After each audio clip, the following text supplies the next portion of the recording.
The phone's shrill ring shattered the silence of my bedroom at exactly 3:07 a.m. I fumbled for it in the darkness, my heart already pounding with that primal fear that comes with late-night calls. My husband Dave stirred beside me, mumbling something incoherent as I pressed the cold screen to my ear. Static crackled on the line. Then a voice, low, hesitant, achingly familiar, said 3 words that stopped my breath. "Margaret, it's Willian." My hand trembled so violently I nearly dropped the phone onto our hardwood floor. The autumn wind rattled our bedroom window in our quiet Portland suburb, a sound I'd normally find comforting. But now every creak of our old Victorian house seemed sinister, threatening. I sat up in bed, pulling the comforter around my shoulders like armor against the impossible. Willian Chen had been my neighbor for 7 years before his death, or what I'd believed was his death. We'd shared countless conversations over our adjoining fence, traded recipes, complained about the Hendersons' loud parties. His funeral had been on a gray October morning exactly 10 years ago, and I'd wept genuine tears. "This isn't funny," I whispered into the phone, my voice cracking despite my attempt at authority. My mind raced through possibilities. A cruel prank, a scam artist, someone who'd somehow obtained personal information about our neighborhood's history. But then Willian, whoever this was, spoke again and mentioned the orchids. The purple orchids I'd given him the week before his supposed death, when his wife Linda had left him. Nobody knew about those flowers except Willian and me, because he'd asked me not to tell anyone about Linda's departure. Dave was fully awake now, his gray eyes wide with concern in the dim light filtering through our curtains. "Who is it?" he mouthed, reaching for my free hand. I couldn't answer him because I couldn't form words, couldn't reconcile the voice on the phone with the funeral I'd attended, the grief I'd felt. The maple tree outside our window cast moving shadows across our bedroom wall, shapes that seemed to dance and twist like memories trying to take solid form. I'd planted bulbs in my garden the day after Willian's funeral, tulips that would bloom each spring as a living memorial. "I know this is impossible," the voice continued, and now I could hear the tremor in it, the fear that mirrored my own. "I know what you think, what everyone thinks, but I need you to listen, Margaret. I need you to meet me." The rational part of my brain screamed that this was madness, that I should hang up immediately and call the police. But something in his tone, desperate, raw, undeniably real, kept me frozen in place. The digital clock on my nightstand glowed 3:11 a.m., each minute feeling like an hour, as I struggled to process what was happening. My neighborhood had always been so ordinary, so safe, with its tree-lined streets and well-maintained lawns. We knew everyone within a 3-block radius, attended the same community events, shared the same comfortable routines. Willian's house, 2 doors down on Maple Street, had been sold 6 months after his funeral to a young family from California. I'd helped them move in, never mentioning the house's history, trying to bury my memories along with my former neighbor. Now those memories surged back with violent clarity. Willian's laugh, his love of terrible puns, the way he'd water his roses every evening at sunset. "Where are you?" I finally managed to ask, my practical nature overriding my shock. Dave squeezed my hand harder, his face a mask of confusion and growing alarm. Through the phone, I heard traffic sounds, the distant wail of a siren, the unmistakable ambient noise of a city at night. Willian's breathing was ragged, like he'd been running or was fighting to control his emotions. "I'm at the old Powell's Books on Burnside," he said, naming a landmark every Portlander knew. "The parking garage across the street. Please, Margaret. I'll explain everything, but I can't do it over the phone. You can't tell anyone you're coming, not yet. Not until you understand." I sat in my car 30 minutes later, parked on a dark street 3 blocks from our house. Still trying to convince myself to actually drive to Powell's, my hands gripped the steering wheel of my Honda so tightly my knuckles had gone white in the glow of the street lamp above. Dave had begged me not to go, had offered to come with me, had finally settled for making me promise to text him every 15 minutes. The suburban street was empty except for a raccoon rummaging through someone's recycling bin. Oblivious to my internal crisis, everything looked so normal, so mundane, yet my entire understanding of reality felt like it was crumbling around me. I'd told Dave I would just drive by, just see if anyone was actually there, then come straight home. We both knew I was lying, but he'd nodded anyway, understanding that some questions burrow so deep you can't ignore them. The drive from our neighborhood to downtown Portland would take 20 minutes at this hour, empty highways stretching through the darkness. I started the engine, the familiar rumble somehow grounding me in the physical world. My phone sat in the cup holder, Dave's contact photo staring up at Mia, reminder of the safe, ordinary life I might be risking. Portland's streets were nearly deserted as I drove. Traffic lights cycling through their colors for an audience of almost no one. A few homeless encampments dotted the underpasses, and I passed one late-night food cart still serving customers outside a bar. The city I'd lived in for 30 years suddenly felt foreign, menacing, full of shadows and secrets. I thought about turning back at every intersection, but Willian's voice kept echoing in my mind, that desperate plea, that impossible reality. My sister Julia would call me reckless, but Julia had always played it safe, had never understood my need to know, to understand. Powell's Books loomed ahead, its famous city of books signed dark at this late hour, the building's bulk creating a canyon of shadow.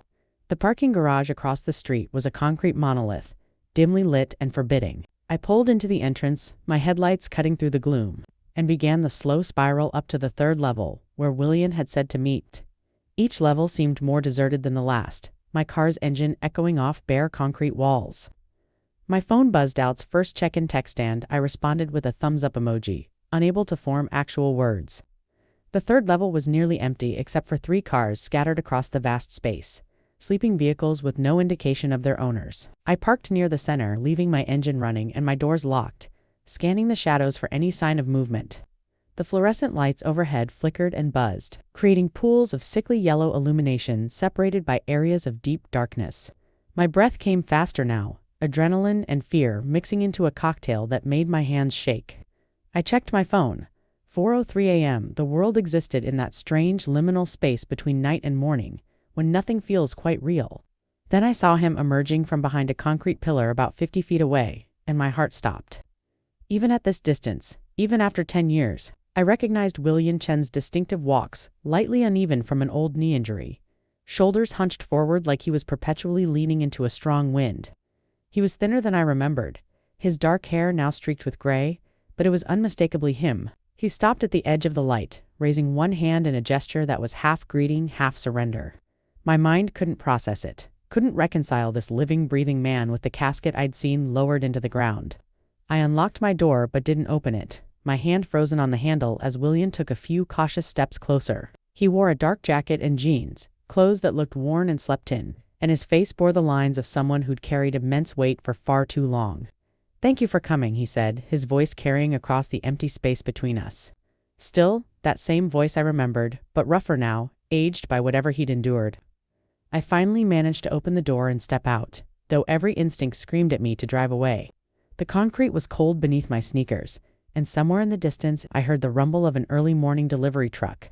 "You died," I said, the words sounding absurd even as they left my mouth. Willian nodded slowly, his expression a mixture of guilt and relief. "I know what it looked like. I know what everyone believes. But Margaret, I need you to understand I didn't have a choice. Or at least, I thought I didn't." He took another step forward, and I instinctively stepped back, my body not yet ready to accept what my eyes were seeing. The rational part of my brain catalogued details. He needed a shave. His shoes were scuffed. There was a scar above his left eyebrow that hadn't been there before. "There was a funeral," I said, my voice rising despite my efforts to stay calm. "There was a body. I saw the casket. Willian, your son David gave a eulogy," he cried. Willian's face crumpled at the mention of his son, and he had to turn away for a moment, his shoulders shaking. When he turned back, there were tears on his cheeks, reflecting the harsh fluorescent lights. "It wasn't me in that casket," he whispered. "The casket was empty, or at least it was supposed to be empty. I don't know what they actually put in there. I wasn't there to check." The implications of his words hit me like physical blows, each one more devastating than the last. An empty casket meant conspiracy, meant multiple people involved, meant a level of deception that seemed impossible to maintain for 10 years. "Why?" I demanded, my fear transmuting into anger now. "Why would you do this to your family, to your friends, to everyone who loved you?" Willian wiped his face with his sleeve, a gesture so familiar it made my chest ache. "Because someone was trying to kill me," he said simply, "and if I hadn't disappeared, if I hadn't made them believe they'd succeeded, they would have killed everyone I loved, too." The parking garage suddenly felt too exposed, too open, as if hostile eyes might be watching from any of the dark corners or stairwells.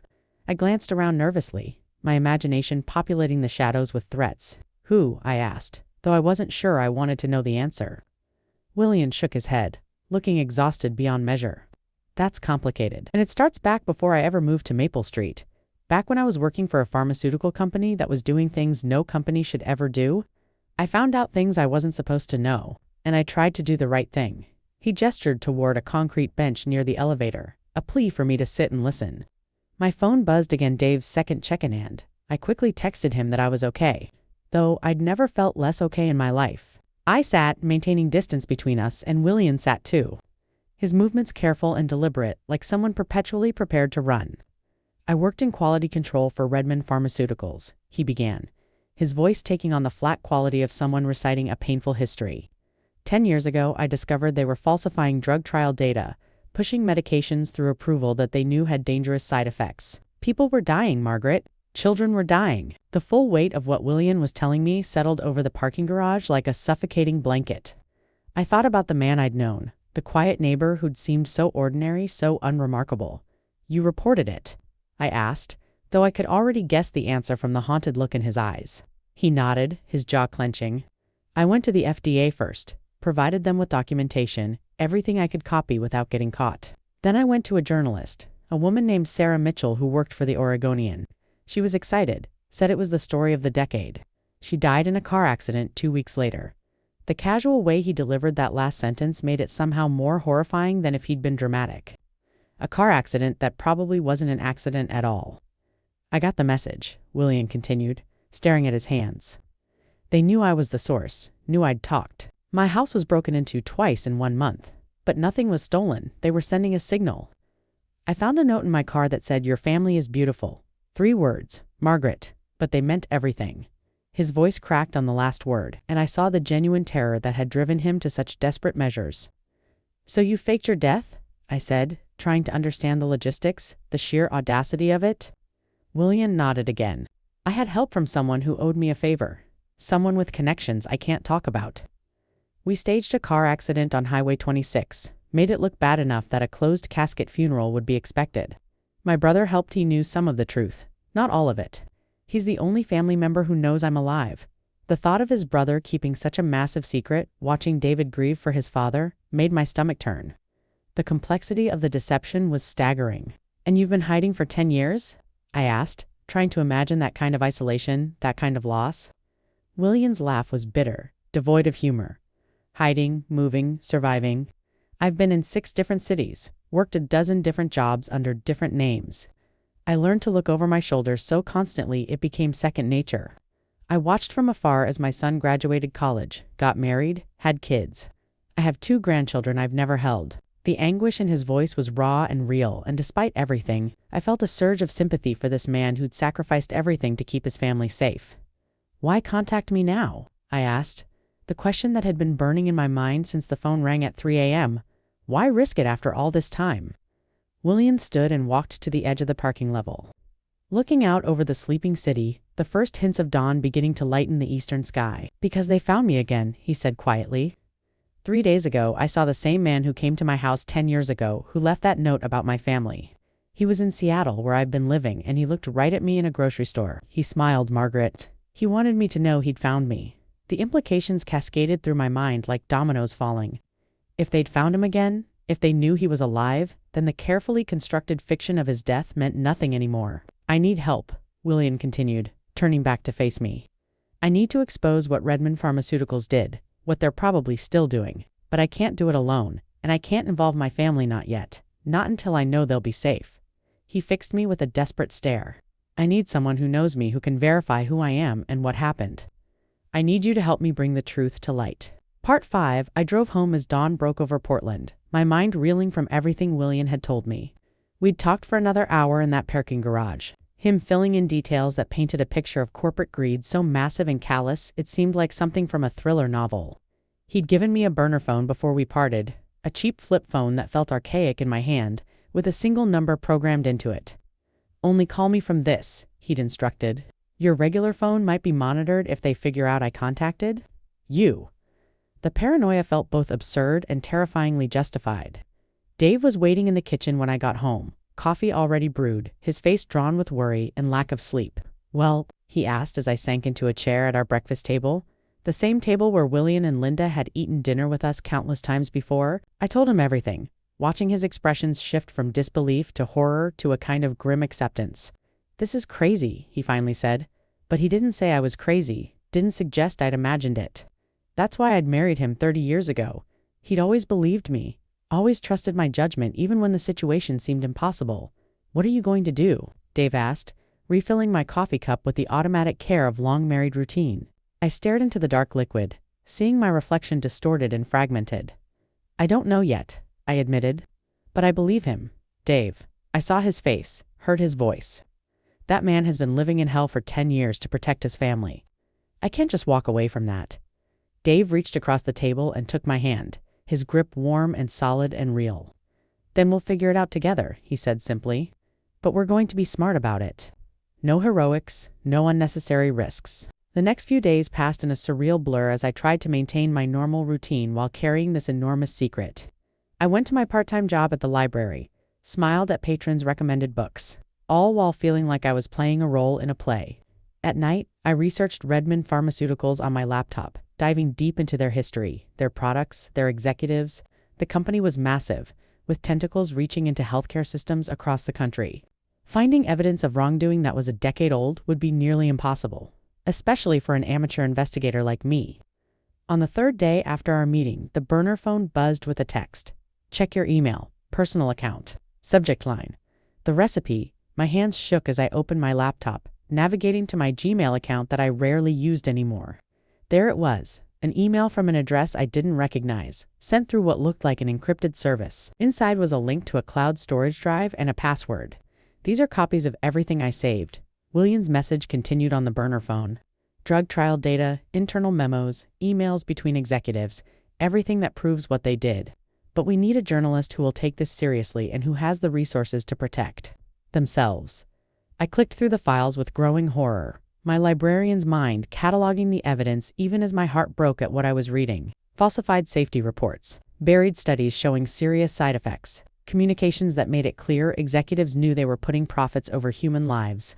One drug in particular, a pain medication called Somazine, had been linked to dozens of deaths before it was finally pulled from the market 3 years ago. But Redmond had fought to keep it available 4 years after they knew it was dangerous. People had died because of decisions made in boardrooms by men in expensive suits. Dave found me crying at the kitchen table at midnight, my laptop screen illuminating my face in harsh blue light. He read over my shoulder, his expression growing darker with each document.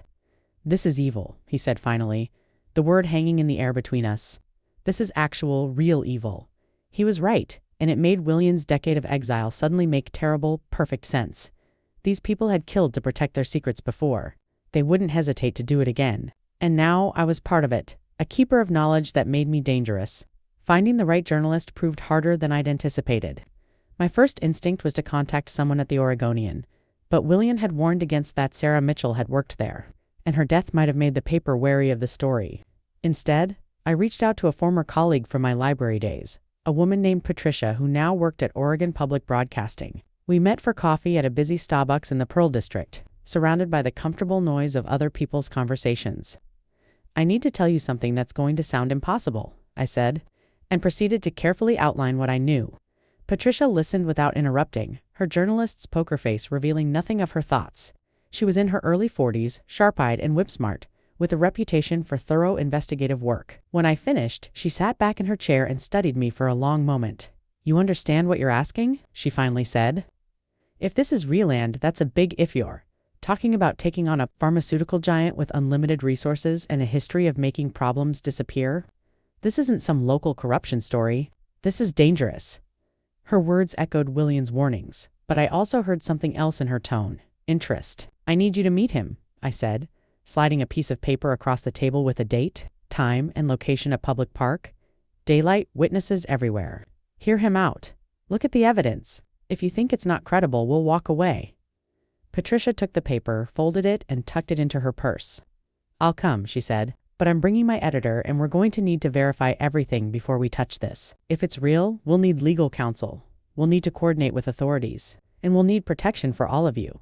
This isn't something we can just publish and hope for the best." The meeting was set for the following Saturday at Laurelhurst Park, a sprawling green space that would be filled with families and dog walkers at the appointed hour. I spent the days leading up to it in a state of constant anxiety, jumping at every unexpected noise, checking over my shoulder when I walked to my car. Dave had insisted on coming with me, and I didn't have the energy to argue. Willian had initially resisted meeting more people, but he'd eventually agreed when I explained Patricia's credentials and her cautious approach. "She's not going to rush into this blindly," I told him over the burner phone. She understands the stakes. Saturday dawned clear and bright. One of those perfect Pacific Northwest spring days that make you forget the 9 months of rain. Dave and I arrived at the park early, walking the paths like any other middle-aged couple out for morning exercise. I spotted Patricia and an older man who must be her editor near the playground, both dressed casually but alert in a way that marked them as outsiders to the casual weekend scene. At exactly 10 a.m., Willian appeared from the direction of the duck pond, wearing a baseball cap and sunglasses but still recognizable to anyone who'd known him well. We all converged at a picnic table under a massive oak tree, the odd formality of our gathering contrasting with the children playing on nearby swings. Willian removed his sunglasses and I saw Patricia's sharp intake of breath as she recognized him from the photos I'd shown her. "I'm Willian Chen," he said simply, "and I'm supposed to be dead." What followed was the most intense 3 hours of my life. As Willian walked them through everything, his discovery, his attempts to report it, the threats, the staged death, the decade of hiding, Patricia and her editor, a man named Robert, asked pointed questions, cross-referencing details, poking holes where they could. By the end, Robert was making notes on his phone, his expression grave. "If even half of this checks out," he said, "it's going to be a firestorm. But we need to do this right. We need to verify the documents, we need to interview other sources, and we need to bring in law enforcement federal, not local. The FDA, the FBI, maybe Justice Department." He looked at Willian with something approaching respect. "You've carried this alone for a long time. You don't have to anymore. But the next few months are going to be hell, and there's no guarantee of how this ends." Willian's smile was tired but genuine. "I'm ready," he said. "I've been ready for 10 years. The investigation that followed was conducted with the kind of careful precision that made weeks feel like years. Patricia and Robert brought in a whole team: lawyers, fact-checkers, other journalists who specialized in pharmaceutical industry reporting. They worked from a secure location, communicating through encrypted channels, taking precautions that seemed paranoid until you remembered Sarah Mitchell's convenient car accident. I found myself playing an unexpected role as the liaison between Willian and the OPB team, the trusted connection who could verify his identity and vouch for his credibility. My quiet library life had become something from a political thriller. Dave worried constantly, though he tried to hide it for my sake. I'd catch him staring at me across the dinner table, his food untouched, clearly wrestling with whether to ask me to step back from all of this. But he never did ask, because he knew I couldn't walk away even if I wanted to. Willian had chosen to trust me with his impossible truth, and that trust created an obligation I couldn't ignore. Besides, the more I learned about what Redmond Pharmaceuticals had done, the more personal it became. How many people had suffered because executives chose profit over safety? How many families had been destroyed?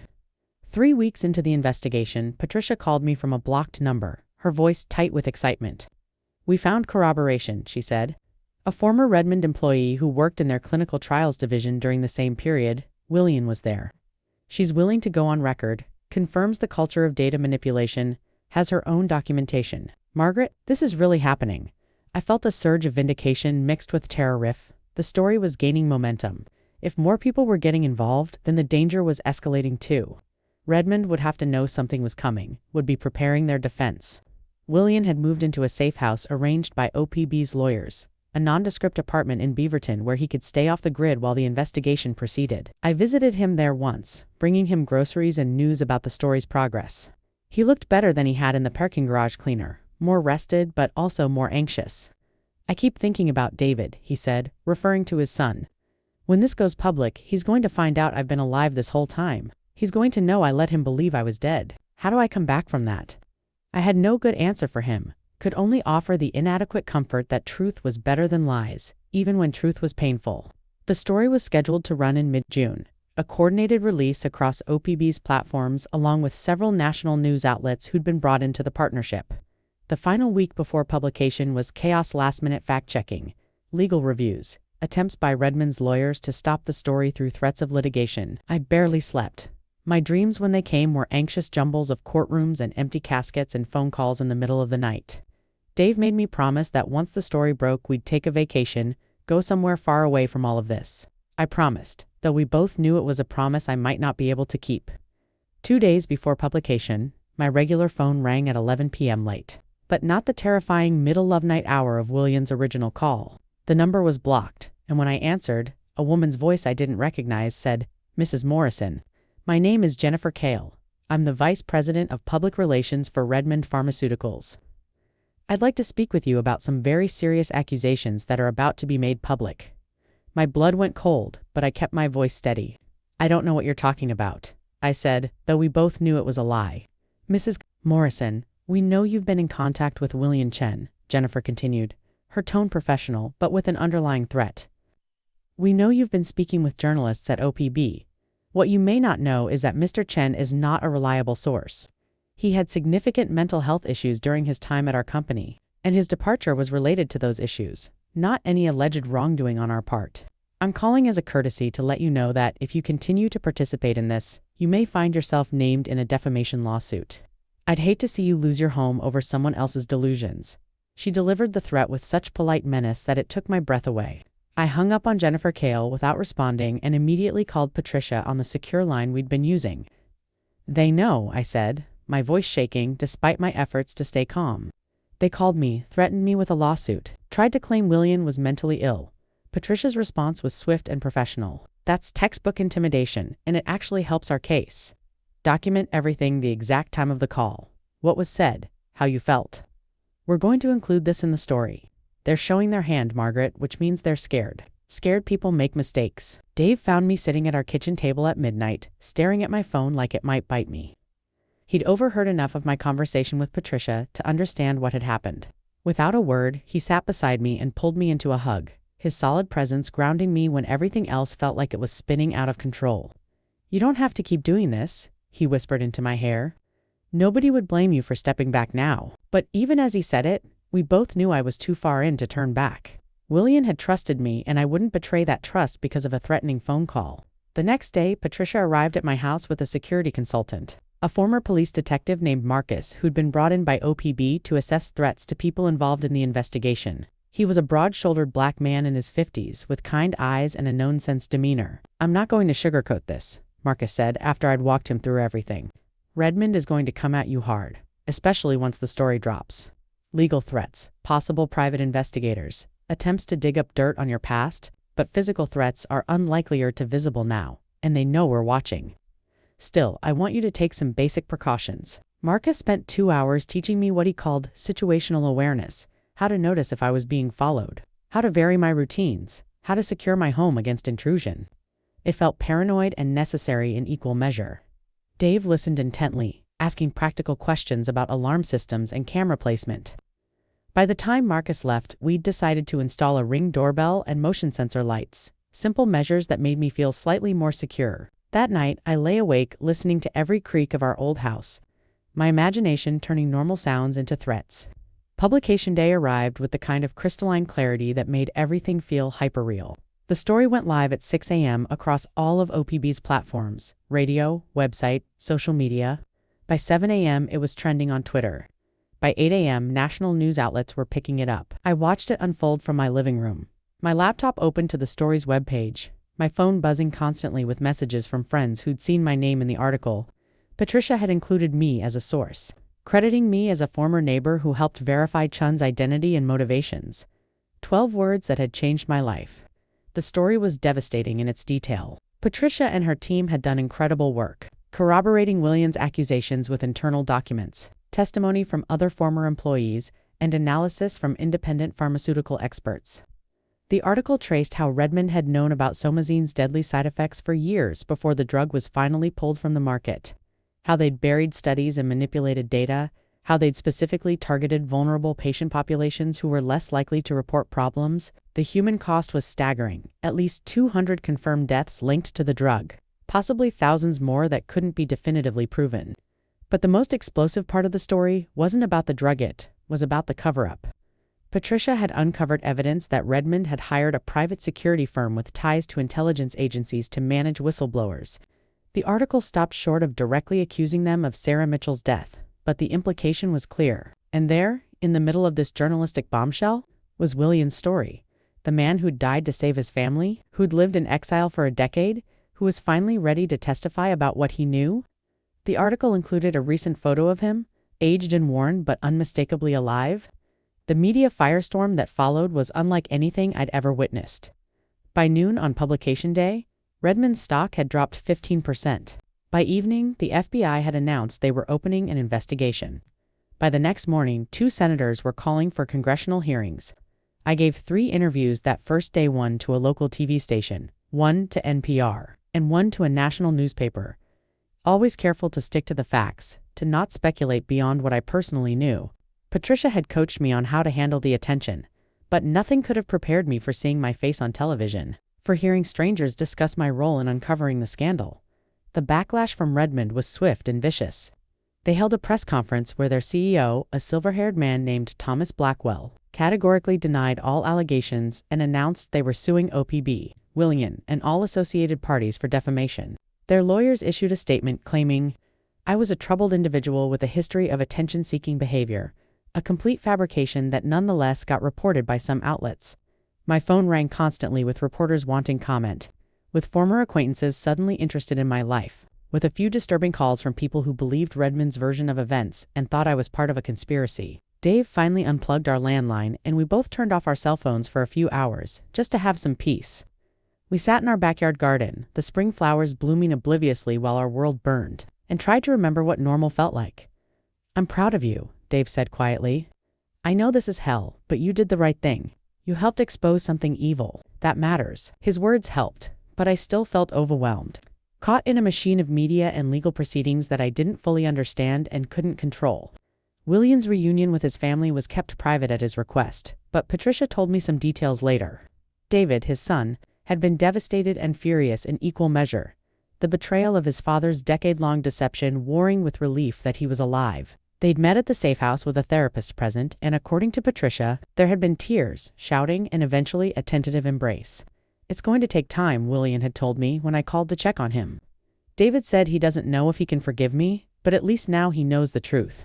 At least he knows I didn't abandon them because I stopped loving them. The legal proceedings moved faster than anyone expected. The FBI's investigation expanded into a full-scale criminal probe. Federal prosecutors started building cases against multiple Redmond executives. More whistleblowers came forward, emboldened by Willian's story and the media attention. A class action lawsuit was filed on behalf of Somazine victims and their families. Redmond's stock continued to plummet, and Thomas Blackwell resigned to spend more time with family. The standard euphemism for being forced out. The machine we'd set in motion was crushing the company. And while part of me felt vindicated, another part wondered about all the innocent employees who'd lose their jobs, who'd done nothing wrong but work for a corrupt corporation. 6 weeks after publication, I testified before a grand jury, a surreal experience that involved flying to Washington, D.C., staying in a hotel paid for by the Justice Department, and answering questions in a windowless room for 4 hours. The prosecutors were thorough but respectful, walking me through my entire relationship with Willian, the phone call, the meetings, the evidence I'd seen. I told them about Jennifer Kale's threatening call, which seemed to particularly interest them. When it was over, the lead prosecutor shook my hand and said, "You helped save lives by coming forward." Never doubt that. Summer arrived, and with it, a strange new routine. The impact rippled outward in ways we couldn't fully measure, but we could see evidence of change, stronger regulations, more aggressive oversight, a cultural shift in how seriously the industry took safety concerns. It wasn't perfect. Corruption still existed, but we'd helped make it a little bit harder for companies to put profits over human lives. My own life had found a peaceful rhythm. The initial media frenzy had died down, replaced by the slower burn of legal proceedings and congressional investigations. I'd returned to my library job, though patrons still occasionally recognized me and wanted to discuss the case. Most were supportive, a few were hostile, believing the conspiracy theories that Redmond's PR machine had managed to seed into certain corners of the internet. I learned to smile politely and redirect conversations back to book recommendations, to reclaim some small sense of normalcy in my daily life. Willian had moved into a small apartment in Portland, no longer needing to hide, but not yet ready to fully rejoin society. We met for coffee occasionally, awkward encounters where we both struggled to figure out who we were to each other now. He wasn't just my neighbor anymore, he was the man who'd upended my life, who'd trusted me with an impossible truth, who'd made me complicit in exposing corporate evil. Our relationship had been forged in crisis, and now that the immediate danger had passed, we were left trying to define what remained. Sometimes our conversations flowed naturally, touching on memories of better times on Maple Street. Other times, we sat in uncomfortable silence, two people bound by shared trauma but uncertain how to move forward. His relationship with his son David was slowly improving, though the wounds were still raw. David's wife had been more forgiving, understanding the impossible position Willian had been in. and she'd encouraged David to bring the grandchildren for visits. Willian showed me pictures on his phone to beautiful kids, a boy of 6 and a girl of 4, who knew their grandfather only as Daddy's friend for now. David says, maybe by Christmas we can tell them the truth, Willian said, his voice thick with emotion. That I'm their grandfather, that I didn't really die. I don't know how you explain something like that to children. I barely know how to explain it to adults. The case against Redmond executives moved to ward trial, a process that the prosecutors warned could take years. Thomas Blackwell had been indicted on fraud charges, along with 3 other high-level executives. The company itself faced billions in potential fines and settlements. More importantly, the scandal had sparked regulatory reforms. Congress was working on legislation to strengthen drug safety oversight, to protect whistleblowers, to increase penalties for data falsification. It wouldn't bring back the people who died from somazine, but it might prevent future tragedies. That had to count for something. My own life settled into a new equilibrium, one that included occasional legal depositions, speaking invitations from pharmaceutical ethics groups, and the knowledge that I'd been part of something significant. Dave and I finally took that postponed vacation, spending 2 weeks in Hawaii where nobody knew us and the scandal felt worlds away. We swam in clear water, ate fresh pineapple, and slowly remembered how to be a couple outside of crisis mode. On our last night, sitting on a beach at sunset, Dave said, "Would you do it again?" Knowing everything you know now, all the stress and danger and chaos, I thought about it for a long time before answering. "Yes," I finally said. "I would." Fall arrived with its characteristic Portland rain, the city washing clean under constant drizzle. I'd started writing about my experience, thinking maybe there was value in documenting what it felt like to be an ordinary person caught up in extraordinary circumstances. Patricia encouraged me, suggested I could place essays in magazines or maybe eventually write a book. The idea both terrified and excited me. I'd spent my whole life as a private person, and now I was contemplating making my story even more public. But maybe that was the point. Maybe the whole experience had been about finding a courage I didn't know I had. One October evening, almost exactly a year after that middle-of-the-night phone call that had started everything, my doorbell rang. I opened it to find Willian standing on my porch, holding a bouquet of purple orchids. "I wanted to thank you," he said simply. "I know I've said it before, but I wanted to say it again now that things have settled. You saved my life, Margaret, in more ways than one. You gave me the chance to come back, to tell the truth, to see my family again. I can never repay that." I took the flowers, their blooms vibrant against the gray evening, and smiled. "You already have," I said. "You showed me that ordinary people can do extraordinary things when they choose to do what's right." Winter brought unexpected developments. The trials began in January, and I was called to testify in person at the federal courthouse in Washington, D.C. The experience was far more intimidating than the grand jury had been this time. I faced cross-examination from Redmond's high-powered defense attorneys who tried to paint me as a gullible dupe manipulated by an unstable man. I held my ground, answering their questions calmly, while inside I felt like I might shatter. The prosecutor had prepared me well, reminding me to stick to what I personally witnessed and experienced, to not let them rattle me with hypotheticals or insinuations. When I finally stepped down from the witness stand, my legs were shaking, but my head was high. Willian's testimony came a week later, and it was devastating in its detail. He spent 3 full days on the stand walking the jury through the evidence he'd collected, the threats he'd received, the impossible decision to fake his own death. The defense tried to destroy his credibility, bringing up the mental health claims they'd made before, suggesting his entire story was an elaborate delusion. But the prosecutors had done their homework. They had corroborating witnesses. They had documentation. They had the other whistleblowers who'd come forward. By the time Willian finished testifying, even the defense attorneys looked shaken. The verdicts came in March, nearly 18 months after that first phone call. Thomas Blackwell, guilty on 12 counts of fraud and conspiracy. The other executives, guilty on various charges. The courtroom erupted when the verdicts were read, victims' family members weeping, journalists rushing to file their stories. I watched from the gallery, sitting next to Dave, feeling a complex mixture of triumph and exhaustion. Justice had been served, but it had taken so long, had cost so much, had come too late for the people who died from somazine. Still, it was something. It had to be enough. Sentencing came 2 months later. Blackwell received 15 years in federal prison, a sentence that shocked the pharmaceutical industry and sent a clear message about accountability. The other executives received shorter sentences but would all see prison time. Redmond Pharmaceuticals, already hemorrhaging money from the scandal and lawsuits, announced they were filing for bankruptcy and would be liquidated. Their assets would go toward settling claims from victims and their families. It was the closest thing to justice that the legal system could provide, though no amount of money could truly compensate for lives lost or families destroyed. Willian decided to write a book about his experience, partnering with a journalist to tell the full story of the decade he'd spent in exile.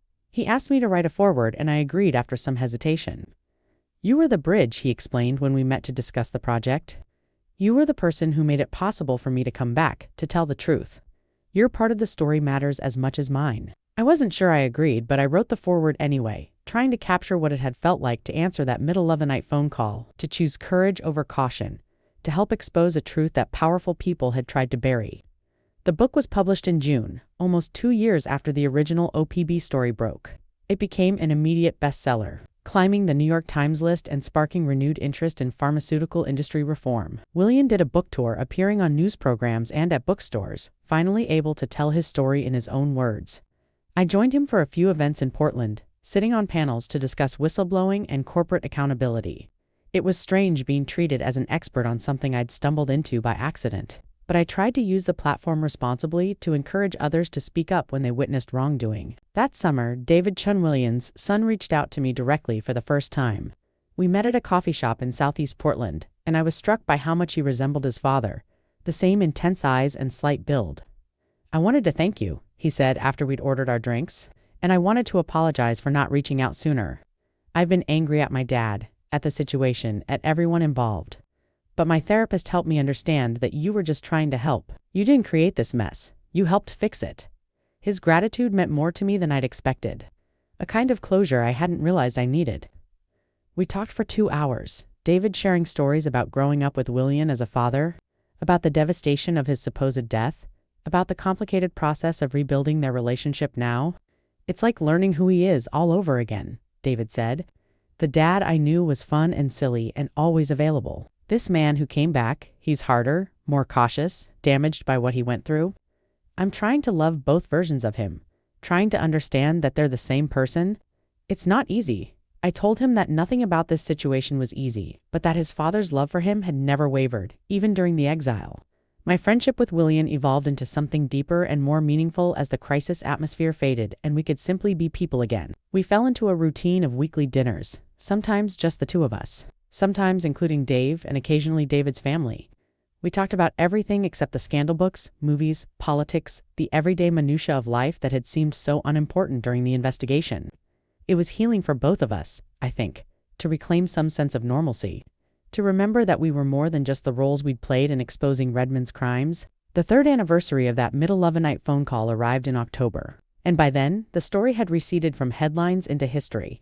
There were still ongoing civil lawsuits, still families seeking compensation, but the criminal cases were resolved and the company that had caused so much harm no longer existed.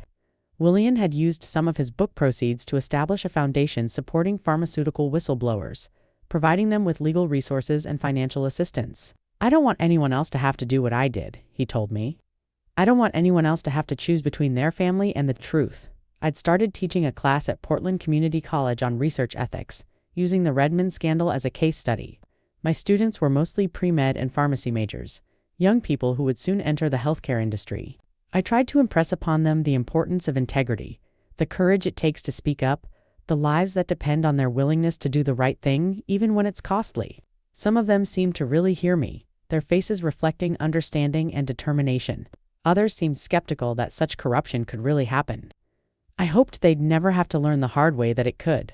Dave retired that year, and we began planning for a future that included more travel, more time with our own grandchildren who lived across the country, more freedom to pursue interests we'd put aside during our working years. The scandal had taught us that life was precious and uncertain, that security was an illusion, that the only thing we could really control was how we chose to act when confronted with hard decisions. We'd chosen courage, and while it had been terrifying and disruptive, neither of us regretted it. If anything, it had brought us closer, had reminded us of who we were at our core. For years after Willian's resurrection, I attended his grandson's 10th birthday party. A loud, chaotic affair at a park filled with screaming children and harried parents. I watched Willian play with his grandchildren, pushing them on swings and pretending to be defeated in their imaginary sword fights, and saw the pure joy on his face. David came up beside me as we watched. "Thank you for giving him this," he said quietly. "For giving us this? I know it's been complicated, but watching my kids know their grandfather, Seeing him get to be part of their lives, that's a gift, and it wouldn't have happened without you. The foundation Willian had established was thriving, having already helped 3 other pharmaceutical whistleblowers navigate the treacherous process of coming forward with evidence of corporate wrongdoing. One case had led to another major drug recall, potentially saving thousands of lives. I still worked at the library part-time, still taught my ethics class, still wrote occasional essays about whistleblowing and moral courage. But I'd also learned to let go, to accept that I'd played my role, and now other people were carrying the torch forward. I gardened more, read for pleasure instead of research, spent long weekends at the coast with Dave. The hypervigilance that had characterized those first years after the scandal had finally faded, replaced by a more sustainable engagement with the world. I could sleep through the night without jumping at every phone ring. Willian had started dating someone, a widow he'd met at a support group for people dealing with complicated grief. Her name was Carol, and she was kind and patient with his quirks and trauma. They moved slowly, both of them cautious after years of pain, but I could see that they made each other happy. I never thought I'd have this again, Willian told me over dinner one night, Carol sitting beside him with her hand in his. A normal life, someone to love, the freedom to just be myself. I spent so long hiding, so long afraid, that I forgot what it felt like to simply exist. His words resonated with me because I'd been on my own journey back to normalcy. The Redmond case became a fixture in business school curricula, in ethics classes, in training programs for healthcare professionals. Patricia's original article won a Pulitzer Prize for investigative journalism. Willian's book was optioned for a film, though he had mixed feelings about seeing his trauma dramatized for entertainment. The story had become bigger than any of us, taking on a life of its own in the public consciousness. Sometimes people still recognized me from the news coverage, though it happened less frequently as time passed. I was becoming anonymous again, and I welcomed it. 5 years after the phone call, Dave and I hosted a dinner party at our house on Maple Street. We invited Willian and Carol, David and his family, Patricia and her partner, Marcus, the security consultant who'd become a friend. We ate too much, drank good wine, and told stories that made everyone laugh. At one point, I looked around our dining room table at these people who'd come together through such strange circumstances and felt overwhelming gratitude. We'd been through something terrible together, but we'd also experienced something profound: the power of truth, the importance of courage, the strength that comes from standing together against injustice. The 6th anniversary arrived with little fanfare. By then, the Redmond scandal was history. Mentioned occasionally in news articles about pharmaceutical regulation, but no longer the consuming focus it had been. Willian had married Carol in a small ceremony at a winery in Willamette Valley, surrounded by family and the close friends he'd made since coming back from exile. I'd stood up as one of his witnesses, still marveling at the journey that had brought us from that terrifying phone call to this moment of genuine happiness. David had reconciled fully with his father, even joking during his toast that at least Willian's decade of absence had spared them from his dad jokes. My ethics class at the community college had grown, now requiring a larger classroom to accommodate all the students who wanted to take it. I'd developed a reputation as a tough but fair instructor who brought real-world experience to theoretical discussions. Some of my former students stayed in touch, occasionally emailing to tell me about ethical dilemmas they'd faced in their careers and how they'd chosen to respond. Each message reminded me that the impact of what we'd done extended far beyond the immediate legal outcomes, planting seeds of integrity in the next generation of healthcare professionals. Dave and I finally took that trip to Italy. We'd been planning on spending 3 weeks wandering through ancient cities and small villages, eating incredible food and drinking local wine. It was healing to be so far from everything, to be just 2 American tourists among thousands, with no special knowledge or burden to carry. In a small cafe in Florence, a fellow tourist struck up a conversation and asked what we did back home. "I'm a librarian," I said, and it felt good to claim that simple identity, to not mention the scandal or my role in it. That was part of my past, but it wasn't all of who I was.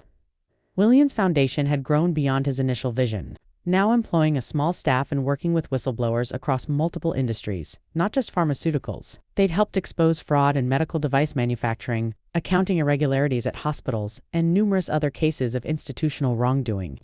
The foundation had become Willian's life's work, his way of redeeming the decade he'd spent in hiding by ensuring other people wouldn't have to make the same impossible choice.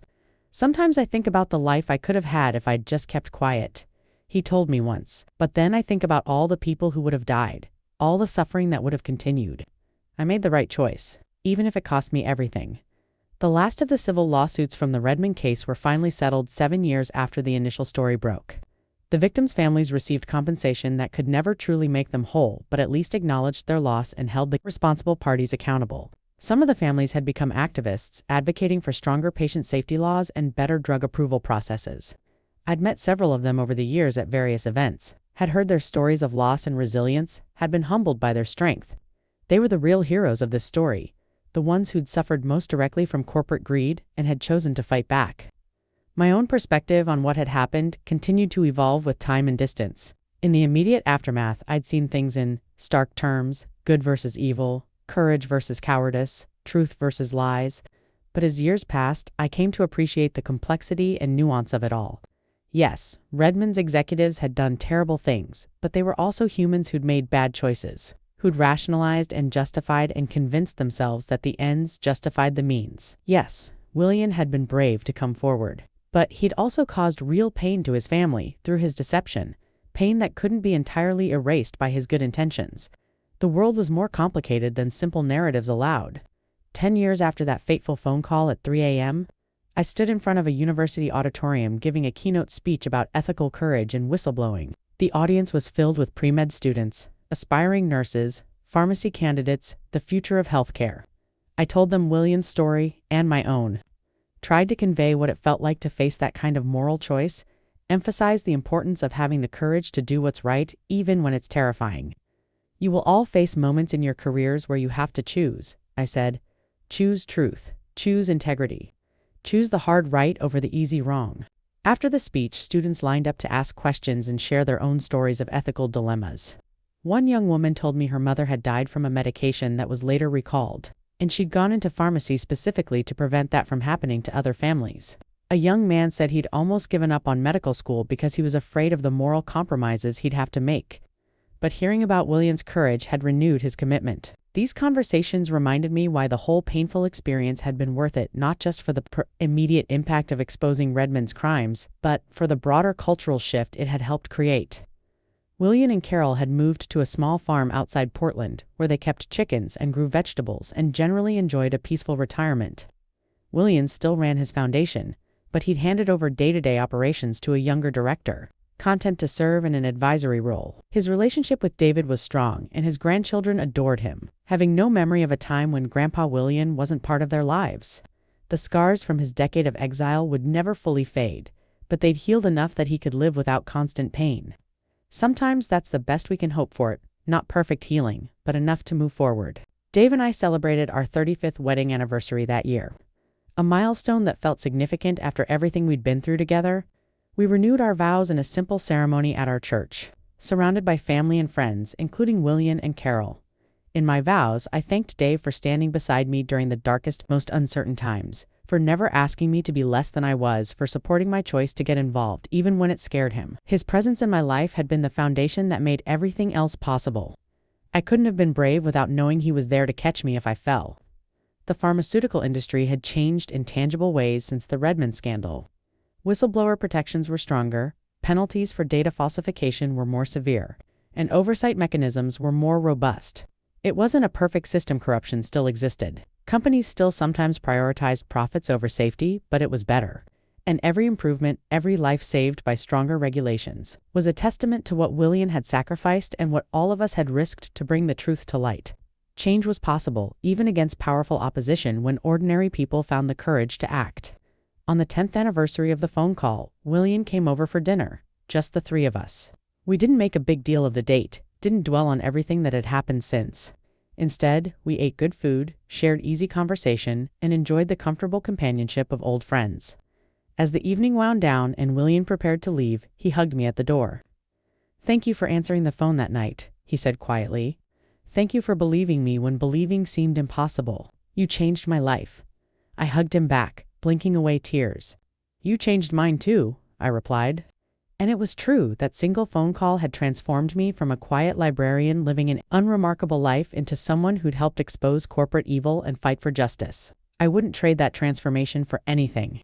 As I closed the door behind Willian and returned to the living room where Dave sat reading, I reflected on the journey that had brought me to this moment.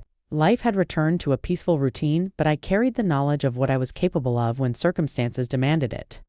I'd learned that ordinary people could do extraordinary things, That courage wasn't the absence of fear, but the choice to act, despite it. That truth was worth fighting for, even when the fight was terrifying.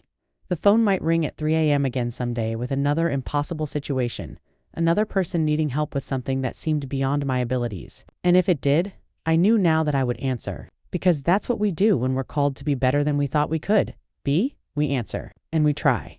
And we trust that doing the right thing matters even when we can't see all the consequences. That was Willian's gift to me, and my gift to myself, the knowledge that I was braver than I'd ever imagined.